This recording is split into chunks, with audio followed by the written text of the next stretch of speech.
estamos con uno de los mejores mastólogos de toda América Latina. Estamos hablando del doctor Sebastián Quintero, médico de la Universidad de La Sabana, cirujano general de la Universidad Javeriana, cenólogo de la Universidad de Barcelona, cirujano mastólogo de la Fundación Universitaria de Ciencias de la Salud y miembro de los grupos de seno de la Fundación CETIC, de la Clínica Reina Sofía y Clínica del Country.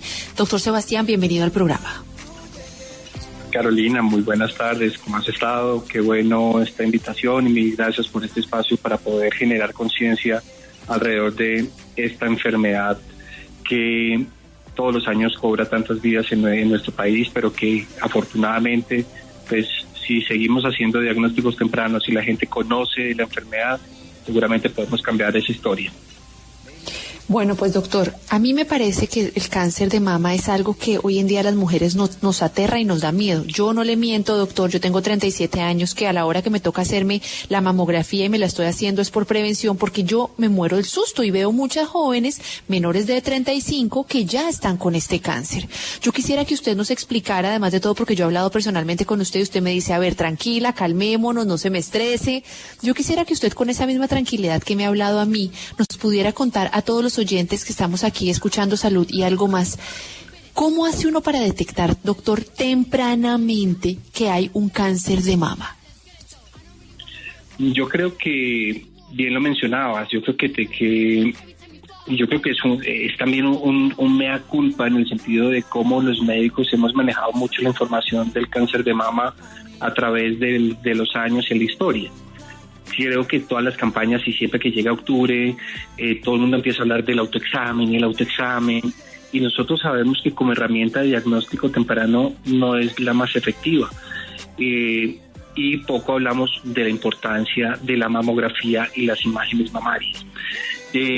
Yo creo que todos hemos oído en algún momento los síntomas clínicos característicos que generan alarma en cuanto a la salud del seno, que es una masa palpable, la presencia de cambios en la piel como hundimientos, retracciones, hundimientos en el pezón, la presencia de algunos tipos de secreciones, principalmente aquellas que son transparentes o que son sanguinolentas, que son espontáneas, que generan una alarma, pero precisamente muchos de estos síntomas son síntomas tardíos de la enfermedad, cuando ya para que un tumor sea palpable ya debió pasar un tiempo para que crezca, y tenemos que hacer mucho énfasis en poder hacer diagnósticos cuando los tumores son totalmente asintomáticos, es decir, que ni la paciente logre identificar el tumor y que uno como médico diga, oye, tampoco lo toco, afortunadamente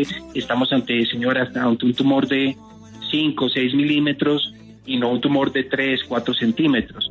Y la única forma que tenemos de hacer esos diagnósticos es a través de las imágenes.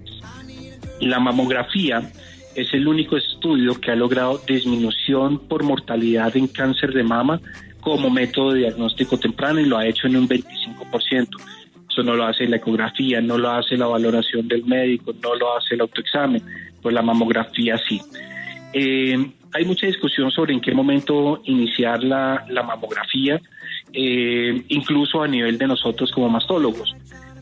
Algunos sugieren el inicio de la mamografía a partir de los 50 años, algunos lo sugieren de forma anual, otros de forma bianual, y si uno mira cada país tiene sus propias políticas. De hecho, Colombia lo recomienda cada 2 años a partir de los 50 años, pero personalmente yo, Sebastián Quintero, suelo recomendarle a mis pacientes la mamografía de forma anual a partir de los 40. ¿Y por qué? Porque tú lo decías ahorita, Colombia es un país cuya demografía es un poco diferente a la de otros países, y el número de personas jóvenes menores de 50 años que nosotros tenemos en Colombia con un diagnóstico de cáncer es muy alto. Hay cifras que pueden ir desde los 36% hasta el 40% de mujeres menores de 50 años con diagnóstico de cáncer de mama, y por eso yo particularmente a mis pacientes suelo iniciarles de una forma más temprana estos estudios diagnósticos. Ahora, es importante aclarar que, por ejemplo, la mamografía no es el único estudio diagnóstico, también tenemos a la mano la ecografía, que son estudios que no reemplazan la mamografía, pero que lo complementan, son estudios complementarios, cada uno nos da información diferente, y esa información sumada más el examen físico, más lo que la paciente nos refiere, podemos llegar al diagnóstico de aproximadamente el 98% de los tumores de cáncer de mama con esas pocas herramientas. Ahora, ya tenemos otras herramientas como la resonancia magnética y otras que seguramente aplicarán para otros casos de pacientes de más alto riesgo, en los cuales podemos hacer uso de este tipo de tecnologías, que donde eventualmente la resonancia puede que nos quedemos un poco cortos en el diagnóstico, en el estudio de estos pacientes, y que necesitemos otras ayudas diagnósticas para poder llegar a un diagnóstico de un cáncer de mama. Doctor Sebastián, ¿cuáles son los factores de riesgo del cáncer de mama? Sí, de hecho, el principal factor de riesgo para generar un cáncer de mama es ser mujer. Y lo decía precisamente por lo que estabas mencionando ahorita. La inmensa mayoría se presentan en mujeres, pero que un 0.5 a 1% de los cánceres se pueden presentar en la población masculina. Entonces, eso también es un llamado a que nosotros como hombres también tenemos que conocer que tenemos que hacernos el autoexamen ocasionalmente, o que cualquier cambio que tengamos a nivel mamario, pues debemos consultar para también descartar una posibilidad de un cáncer de mama, que si bien es muy raro, pues no quiere decir que no pueda presentarse. Ahora, la edad también es importante. Nosotros sabemos que la mayoría de los cánceres se presentan después de los 50 años, y por eso pues este es un grupo de edad que debe estar más pendiente y es más juiciosa con sus controles, pero obviamente pues yo también te recomiendo que toda mujer ya después de los 25, 30 años pues ya tenga su consulta anual, su valoración, que lo puede hacer bien sea con un especialista en seno como somos los mastólogos, o con su ginecólogo, o un mismo médico general, pero que hagan el deber de aprender a tener como rutina el examen de mama. También otro de los factores de riesgo es la historia familiar. Bien sabemos que el hecho de tener un familiar en primer grado pues aumenta ese riesgo de tener cáncer de mama, y ese primer grado pues no solamente hacia arriba, no solamente de mamá o hermana, sino que también si fue una hija, pues eso también aumenta el riesgo de esas personas. Y entre mayor sea el número de familiares, pues mayor va a ser el riesgo. Ahora, es importante porque todo eso también hace que muchas personas se relajen y digan, como en mi familia nunca ha habido cáncer de mama, entonces pues no necesito hacer mi mamografía, no necesito ser tan juicioso.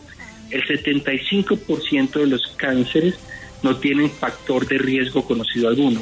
Entonces eso es muy importante para que la gente no se relaje por el hecho de no tener historia familiar. También pues tenemos las mutaciones genéticas. Sabes que hoy en día hay estudios que nos logran identificar algunos daños en los genes que predisponen a que a personas puedan tener un cáncer de mama o de otros tipos de cánceres en un porcentaje muy alto. El más conocido de ellos es un gen que se llama el BRCA o BRCA, que pone a esa persona en un riesgo de tener un cáncer en un 87% en el transcurso de la vida, y otros tipos de cánceres como ovario en un 60%, colon 20%, páncreas en 20%. Pues uno ve que hay una historia familiar muy importante. Uno pues debería solicitar o por lo menos sospechar que pueda haber alguna mutación y tener que descartarla. También sabemos que eventualmente aquellas mujeres que tienen una edad temprana de su primera menopausia, lo que nosotros llamamos la menarquia, de su primera menstruación, lo que nosotros llamamos la menarquia, por debajo de los 10 años, o que tienen una menopausia tardía, esa última menstruación más allá de los 55 años, pues también aumenta el riesgo de cáncer de mama. Otro de los factores es el hecho de ser nulíparas, no tener hijos. Y eso hace que, por ejemplo, algunos tipos de poblaciones que vemos que son muy propensos a eso, por ejemplo, las religiosas, las monjas, vemos un número de mujeres bastante importante dentro de estas comunidades con cáncer de mama, u otras poblaciones que simplemente deciden no tener hijos, pues vemos cómo aumenta el riesgo.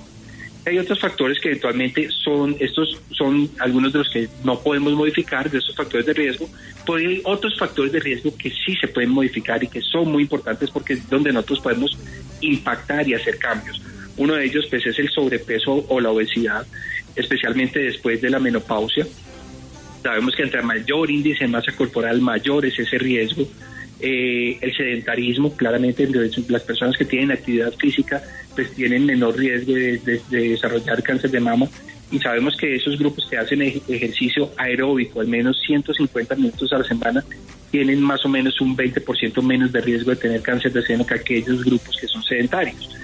El consumo de alcohol, independiente de su cantidad, yo sé que muchas veces uno oye a cardiólogos a decir que una copa de vino a la semana o un vasito pues mejor y esos riesgos de enfermedad cardiovascular, pero en términos de cáncer sabemos que esa misma copa aumenta el riesgo de desarrollar cáncer de mama y de otros tipos de cánceres, obviamente.